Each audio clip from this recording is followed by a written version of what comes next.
오늘 본문 속에는 하나님께서 나발을 다윗을 만난 후 열흘 만에 그를 쳐서 생명을 거둬갔습니다.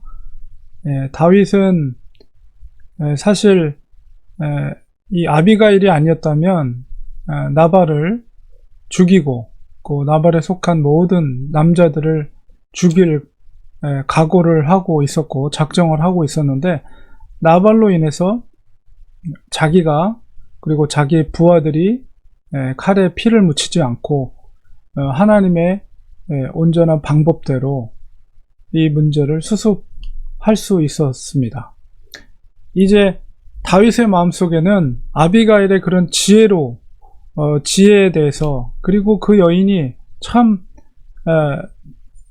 하나님께 영광을 올려드리는 정말 복된 여인이다 라는 그런 생각을 갖고 있었습니다. 그래서 그를 아내로 맞이하기 위해서 그의 부하들 중에 잘 청혼을 준비해서 그 부하들에게 자기의 뜻을, 다윗의 뜻을 아비가일에게 전달을 하게 됩니다. 그리고 아비가일은 다윗의 그 청혼의 소식을 가지고 오는 전령들에게 대답을 합니다. 나는 바로 당신의 주, 그리고 당신 주의 전령들의 발 씻길 종일 뿐입니다 하면서, 그 의미는 당신의 발을, 그러니까 다윗의 전령들의 발을 씻겨줄, 그러니까 엎드려서 땅에 대고 그런 말을 한 것은 지혜롭게 겸손하게 다윗의 그 청혼을 이제 수락한 것이죠. 그래서 준비하고 이제 처녀 5과 함께 나귀를 타고 다윗의 전령들을 따라서 다윗에게 가서 이제 아내가 됩니다. 사실 이 아비가일을 아내로 맞이하게 된 것은 다윗과 이제 아비가일 사이에, 특별히 다윗이 거친 황무지에서 그 부하들과 공동체 생활을 하면서 자칫 망각할 수 있는 하나님의 사명을 이 아비가일을 통해서 다시 일깨워주는 역할을 한 거죠. 그러니까 다윗은 계속 아주 힘든 생활을 하고 있고, 특별히 이제 사울 때문에 더더 초조하고 위축된 생활, 그리고 그 공동체 무리 속에서 그들을 책임져야 될 생활, 그러면서 보장돼 있지 않은, 하루하루 먹을 것을 비축해야 되고, 그런 과정 속에서 나발과의 관계 속에서 이런 문제가 생긴 건데, 자칫 그 사명을 망각하게 되면 그저 그 황무지에서 일종의 조직 불황자, 조직 폭력배로 변할 수 있는 위험 속에 놓여 있을 때, 바로 이 아비가일이라는 여인은 다윗에게 바로 그의 사명이 무엇인가를 다시 한번 확인시켜 줌으로써 그가 하나님께 올바른 행동을 하고 자기가 무엇을 해야 되는지를 깨닫게 되는 계기가 됐다는 것이죠. 그래서 미래에 바로 이스라엘의 기름 부음 받은 자로서 왕으로서의 사명과 가야 할 길을 다시 걸을 수 있는 은혜를 깨닫게 되었다는 것입니다. 그리고 아비가일의 그런 올바른 행동과 지혜로운 말들을 통해서 다윗은 이제 분명한 사명을 깨닫고, 또한 그녀가 왕비가 될 만한 자격 있는 여자다라고 아마 다윗은 생각을 했던 것 같습니다.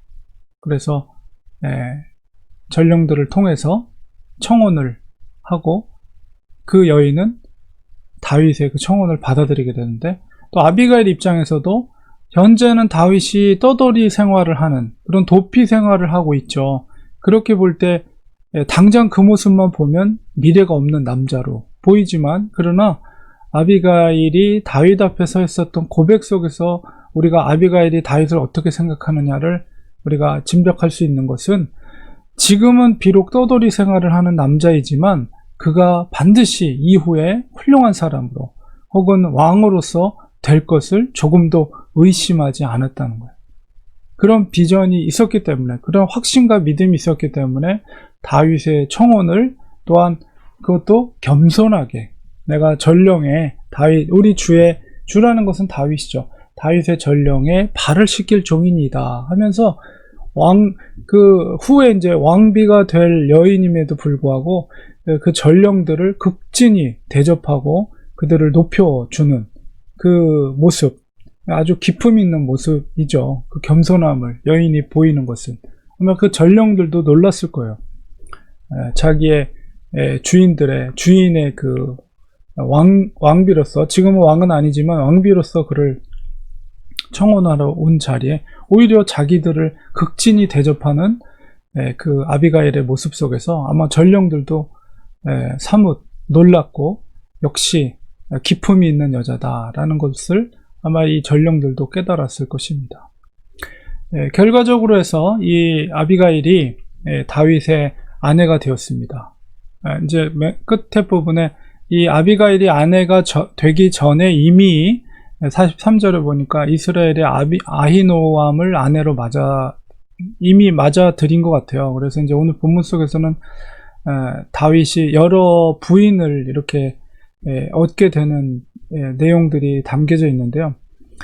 사실 성경적으로 올바른 가정의 형태는 일부일처입니다.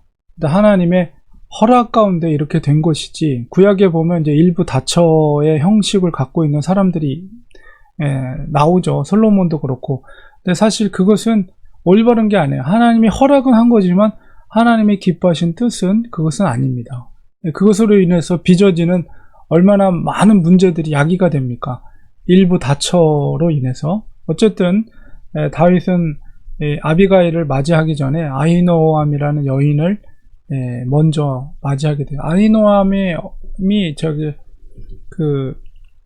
암몬의 어머니죠. 그래서 나중에 이제 압살롬이라든가 이런 관계 속에서 많은 문제들이 발생이 되는데, 어쨌든 오늘 본문 속에서는 지혜로운 여인 아비가일을 아내로 맞이하는. 그래서 이제 놀라운 일은 뭐냐면, 결과적으로 나발이 갈렙의 후손이거든요. 그러니까 갈렙의 산지를, 나발의 모든 재산이 아비가일에게, 그리고 아비가일이 갖게 된 재산이 바로 다윗에게로 이어지게 된다는 것이죠.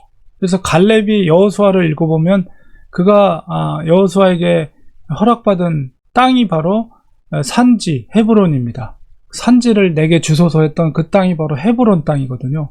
그래서 그 헤브론에서 다윗이 정치적인 입지를 세우는 그런 역할을 하고, 바로 나발의 재산이 그 정치적인, 경제적인 그런 입지를 구축하는 데 있어서 큰 역할을 하게 됩니다. 그래서 예루살렘에서 왕으로 되기 이전에 다윗은 유다 지파의 왕으로서 헤브론에서 7년 반 동안 통치를 하게 되거든요. 바로 그런 모든 과정 속에서 바로 이 아비가일과의 만남 속에서 그 모든 것들이 준비되게 되는 것이죠.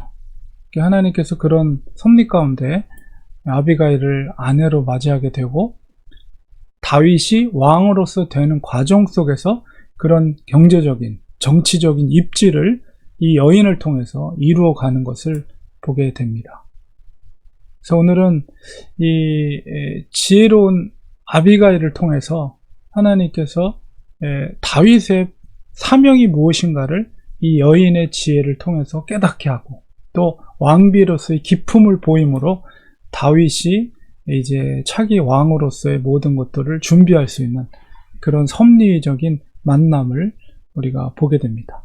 그래서 우리가 사람을 누구를 만나느냐에 따라서, 이렇게 남자들, 특별히 남자들은 어떤 여자를 만나느냐에 따라서 그의 사명이 분명해지고, 또 그것을 준비하는 데 있어서 큰 뒷받침이 될 수가 있다. 근데 그건 물론 피차 마찬가지죠. 서로 간에.